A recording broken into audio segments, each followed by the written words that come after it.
Hello అండి, అందరికీ శ్రీరామనవమి శుభాకాంక్షలు. 6th April 2025 after long gap నేను మళ్ళీ వీడియోస్ చేస్తున్నాను.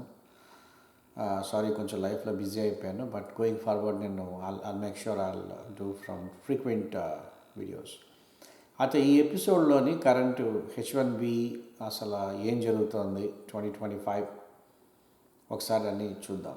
ఓకే, నేను అంటే స్పెసిఫిక్గా ఈ ఎపిసోడ్లో ఏంటి ఫోకస్ చేయాలనుకుంటున్నానంటే, అసలు మాస్టర్స్ చదవటానికి మన స్టూడెంట్స్ ఇండియా నుంచి, ఎస్పెషల్లీ ఆంధ్ర నుంచి స్టూడెంట్స్ కొన్ని లక్షల్లో వస్తున్నారు. వేలలో కూడా కాదు, లక్షల్లోనే వస్తున్నారు. రావచ్చా, రాకూడదా, అసలు వస్తే ఏం జరుగుతుంది, కరెంటు సిచ్యువేషన్ ఏంటి, ఇవన్నీ కూడా మనం డిస్కస్ చేద్దాం. ఫస్ట్ ఆఫ్ ఆల్, అసలు ఇక్కడికి రావాలా రాకూడదా, ప్రజెంట్ పరిస్థితి ఏంటి అని మనం దాన్ని తెలుసుకోవాలనుకుంటే ఒకసారి పాస్ట్ చూడాలండి. అసలు ఇక్కడ ఏం జరుగుతుంది, పాస్ట్ అండ్ ప్రజెంట్ చూద్దాం అసలు ఏం జరుగుతుంది అని. నాకు తెలిసి ఆల్మోస్ట్ 2012 అనుకుంటాను, 2012 2013 నుంచి కూడా ఈ మాస్టర్ స్టూడెంట్స్ హెవీగా రావడం, నంబర్స్ బాగా పెరిగాయి. 2010 అనుకోండి, 10, 11, 12 నుంచి బాగా పెరిగాయి. ఆ టైంలో నాకు గుర్తుండి 100,000 H1B వీసాస్ ఇష్యూ చేస్తూ ఉండేవారు. అయితే ఈ మాస్టర్స్కి వచ్చే స్టూడెంట్స్ని ఒకసారి చూద్దాం. నాకు తెలిసి, అంటే నా ఎక్స్పీరియన్స్ ప్రకారం, నేనుకున్న ఈ 3 decades ఎక్స్పీరియన్స్ ప్రకారం, నాకు 3 decades ఎక్స్పీరియన్స్ ఉంది యూఎస్లో. సో నేను అబ్జర్వ్ చేసిన నా అబ్జర్వబిలిటీ చెప్తాను మీకు. అసలు most of the master students, unfortunately 80%, 85% master students అమెరికాకి కేవలం డబ్బులు సంపాదించుకోవడానికి మాత్రమే వస్తున్నారు. మాస్టర్స్ చదవడానికి అయితే రావట్లేదు. ఎందుకంటే ఇక్కడ కూడా 70% to 75% of the universities me classes only week 2 days 3 days conduct చేస్తాయి. అది కూడా 1-2 hours కండక్ట్ చేస్తాయి. ఆల్ 5 days క్లాసెస్ ఉండకపోవచ్చు. కొన్ని ఆన్లైన్ క్లాసెస్ అయిపోతాయి కొన్ని సెమిస్టర్స్ తర్వాత. సో ఓవరాల్గా చదవటం అనేది తక్కువే మాస్టర్స్లో, ఈ ప్రైవేట్ యూనివర్సిటీస్ గురించి మాట్లాడతాం. సో దీనిని ఒక లూప్ హోల్గా తీసుకున్నారు మన వాళ్ళందరూ.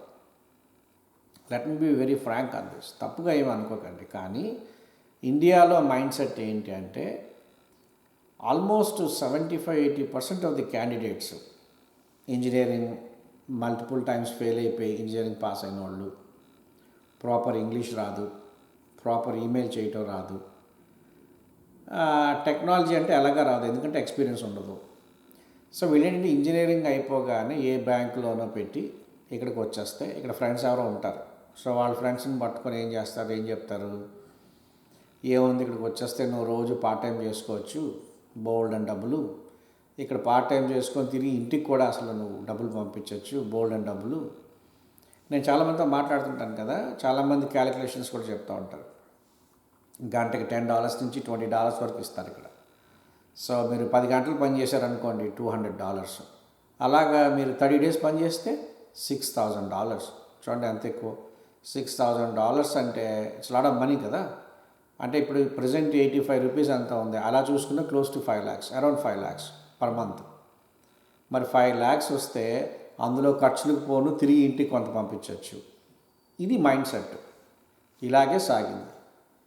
ఇందులోని లూప్ హోల్స్ చెప్తాను చూడండి. ఫస్ట్ ఆఫ్ ఆల్, ఈ పార్ట్ టైం జాబ్స్ చేయటం అన్నది ఇట్స్ అన్ ఇల్లీగల్ జాబ్. అది లీగలే కాదు. అమెరికాలో మీరు మాస్టర్స్ చదువుకోవడానికి వస్తున్నారు అంటే దానికి ఒక స్పెషల్ వీసా టైప్ ఉంది, అది F1 వీసా అంటాం.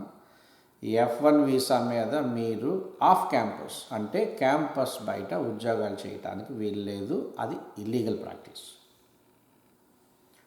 ఆన్ క్యాంపస్ అంటే క్యాంపస్లోని యూనివర్సిటీ వాళ్ళే, నాకు తెలిసి గుర్తుండి వీక్కి 20 hours 25 hours ఎన్నో కొన్ని స్పెసిఫిక్ పోస్టులు ఉంటాయి, అవి ఇస్తుంటారు. అవి అంతమందికి ఇవ్వలేరు కదా, ఒక 2%, 3% స్టూడెంట్స్కి ఇస్తారు.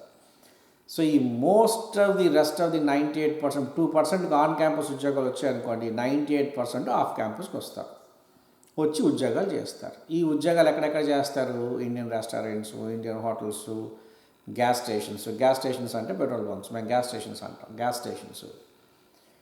సో ఇక్కడ అందుకనే మీరు అప్పుడప్పుడు అన్ఫార్చునేట్ సిచ్యువేషన్స్ చూస్తూ ఉంటారు. ఏంటి, తెలుగు స్టూడెంట్స్ వర్ షాట్ ఏదో గ్యాస్ స్టేషన్లో పనిచేస్తుంటే పాపం ఎవరో కాల్చారని ఇలా ఇంజురీస్ అయ్యాయని, ఇవన్నీ జరుగుతూ ఉంటాయి.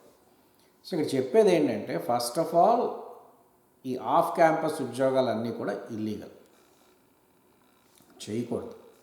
ఓకే, కానీ మనవాళ్ళు చేస్తున్నారు. ఇది ఏన్షియంట్ ప్రాక్టీస్ అయిపోయింది మనవాళ్ళకి. అయితే ఇక్కడ పొలిటికల్ సినారియో కూడా మీరు చూడాలి కదా. ఇంతకుముందు మాకు డెమోక్రాట్స్ ఉండేవారు, అంటే ఎవరు, జో బైడెన్ గారు, కమలా హారిస్, వీళ్ళందరూ. వాళ్ళు అంటే డెమోక్రాట్స్ ఒక విధంగా చెప్పాలంటే వాళ్ళు ప్రో ఇమిగ్రెంట్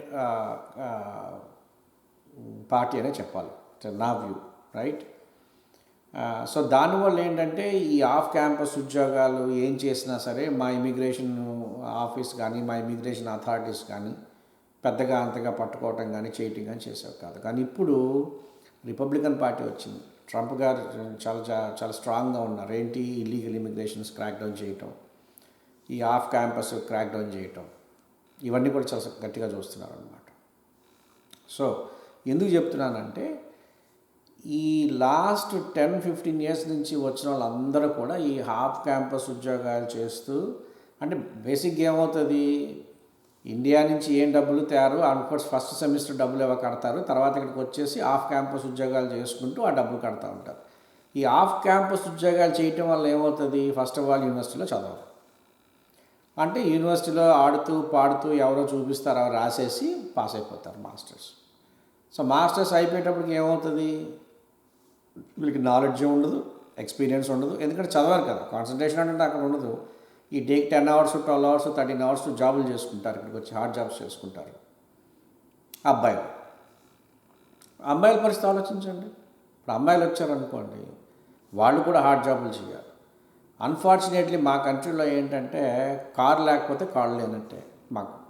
ఎందుకంటే మేము ఎక్కడికైనా వెళ్ళాలంటే కారు మ్యాండటరీ, పక్కనేవి ఉండవు.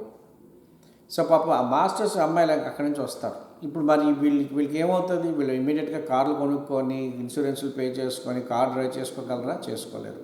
అంత ఎఫర్ట్ చేయలేరు. ఎఫర్ట్ చేసే వాళ్ళకి ఎక్స్పీరియన్స్ కూడా ఉండదు. సో వీళ్ళేంటి, ఆబ్వియస్లీ వీళ్ళు డిపెండెంట్ అవుతారు ఎవరి మీద. అదొక డిఫరెంట్ స్టోరీ, అది నెక్స్ట్ ఎపిసోడ్లో మాట్లాడు. సో ఇప్పుడు ఓవరాల్గా ఈ ఆఫ్ క్యాంపస్ ఉద్యోగాలు చేస్తూ ఫీజు కడుతూ ఇలాగ అక్యుములేట్ అయిపోయి యాజ్ ఆఫ్ టుడే కొన్ని వేల మంది, లక్షల మంది ఉద్యోగాలు లేకుండా ఉన్నారు ఇక్కడ.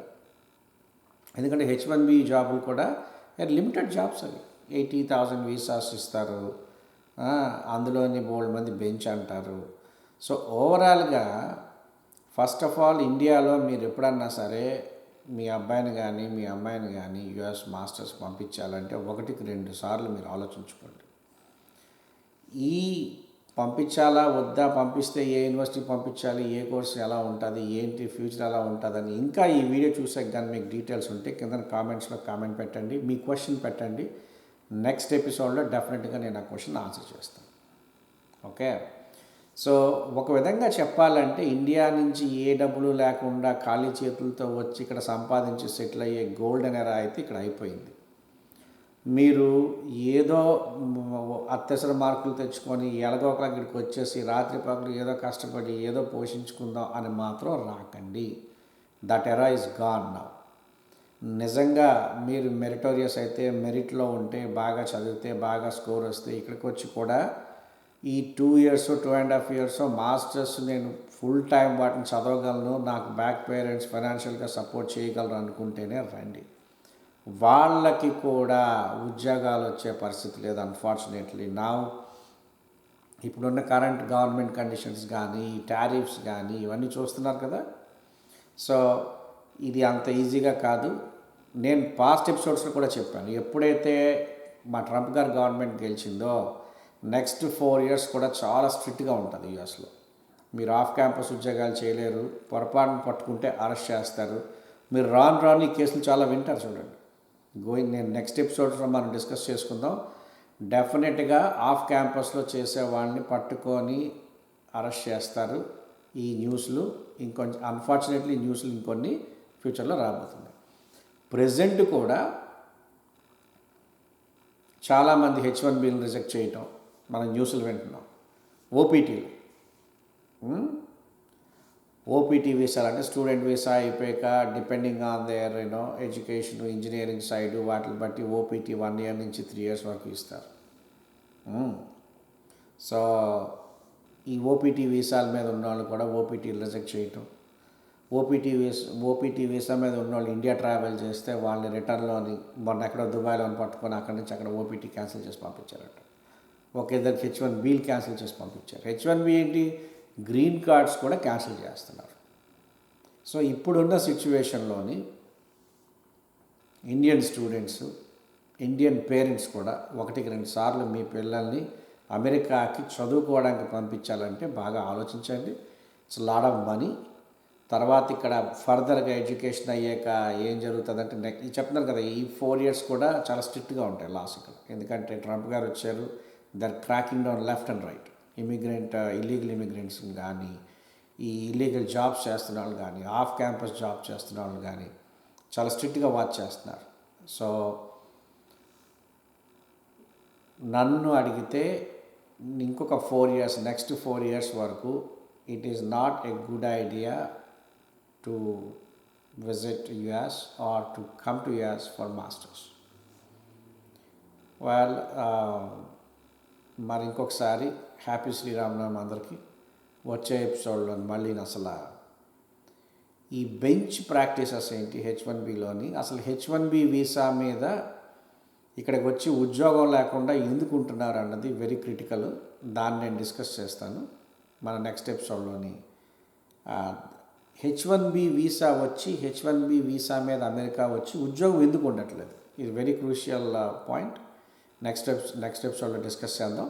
మీకేమన్నా క్వశ్చన్స్ ఉంటే please put in the comments. I'm going to answer it in next episode. Thank you very much. అందరికీ నమస్కారం. నేను మీ సాయి ప్రసాద్ని, టాక్ ఫ్రమ్ అట్లాంటా.